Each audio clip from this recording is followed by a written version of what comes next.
बहुत समय पहले की बात है। एक छोटे से गांव में एक गरीब मोची रहता था। उसका नाम रामू था।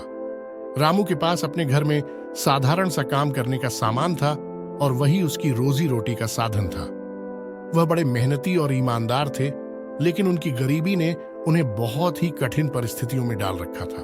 उनके पास सिर्फ एक ही जोड़ी जूते बनाने का चमड़ा बचा था। हर रात रामू सोचते कि अगली सुबह कैसे गुजर बसर करेंगे, क्योंकि अगर इस चमड़े से बने जूते नहीं बिके तो अगले दिन के लिए उनके पास कुछ नहीं रहेगा। लेकिन उनके दिल में एक विश्वास था कि मेहनत और ईमानदारी का फल अवश्य मिलता है। उन्होंने ईश्वर पर भरोसा रखा और मेहनत करते रहे। एक रात जब रामू ने काम खत्म किया तो उन्होंने बचा हुआ चमड़ा मेज पर रखा और घर का दरवाजा बंद कर सोने चले गए। उस रात कुछ अद्भुत हुआ। जब रामू सो रहा था तो दो छोटे छोटे बौने उसके घर में आए। उनके पास चमड़े से जूते बनाने का हुनर था। दोनों बौने बड़े ही चतुर थे और उन्होंने उस चमड़े से एक सुंदर जोड़ी जूते बना दिए। उन्होंने इतनी कुशलता से जूतों को सिला कि जैसे कोई महंगे जूते हों। अगली सुबह रामू जब उठकर अपने काम की जगह पर पहुंचा तो उसने देखा कि चमड़े का टुकड़ा गायब है और उसकी जगह एक सुंदर जोड़ी जूते रखे हुए हैं। वह हैरान हो गया और सोचने लगा कि ये जूते किसने बनाए होंगे। पहले तो उसे विश्वास नहीं हुआ कि इतनी अच्छी गुणवत्ता वाले जूते उसके पास कहां से आए, लेकिन जब उन्हें पास से देखा तो उसे यकीन हो गया कि किसी ने उसके चमड़े से ही यह जूते बनाए हैं। रामू ने उन जूतों को बाजार में ले जाकर बेचा और उसे उन जूतों के लिए अच्छी कीमत मिली। इस पैसे से उसने और चमड़ा खरीदा और अपने काम को फिर से चालू रखा। लेकिन जैसे ही रात हुई फिर वही हुआ। रामू ने चमड़े को तैयार किया और छोड़कर सोने चला गया और अगली सुबह जब वह उठा तो एक नई सुंदर जोड़ी जूते वहां रखे मिले। यह क्रम कई रातों तक चलता रहा। हर रात वह नया चमड़ा छोड़ देता और हर सुबह उसे सुंदर जूते मिलते।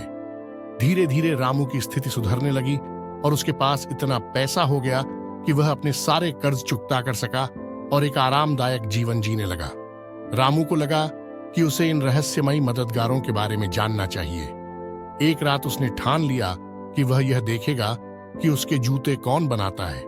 वह रात को जागता रहा और छुपकर दरवाजे के पीछे से झांकने लगा।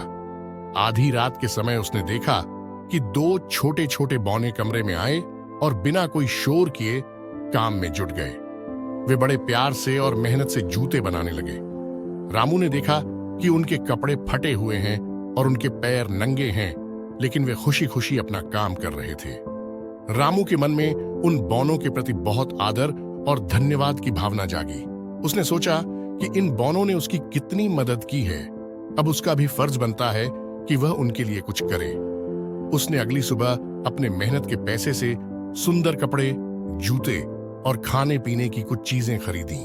रात होने पर उसने यह सब सामान मेज पर सजा दिया और छुपकर फिर से देखने लगा। जब बौने आए तो उन्होंने देखा कि मेज पर कपड़े और जूते रखे हुए हैं। वे यह देखकर चौंक गए और एक दूसरे की ओर देखकर मुस्कुराए। दोनों ने खुशी खुशी नए कपड़े पहने और जूते पहन लिए। उनका चेहरा खुशी से चमक रहा था। अब उन्हें अपनी मेहनत का प्रतिदान मिल चुका था। उन्होंने एक दूसरे का हाथ थामा और खुशी खुशी नाचने लगे। कुछ देर बाद दोनों बौने वहां से चले गए और फिर कभी नहीं लौटे। रामू ने उन बौनों का दिल से धन्यवाद किया और उनकी दी हुई मदद को कभी नहीं भूला।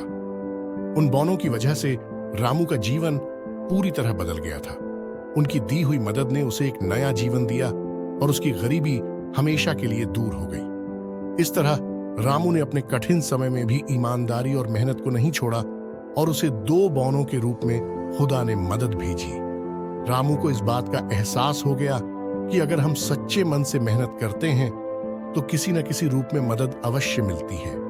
वह अपने जीवन में खुश और संतुष्ट था और हमेशा उन दो बौनों की कहानी लोगों को सुनाकर ईमानदारी और मेहनत का महत्व समझाता था।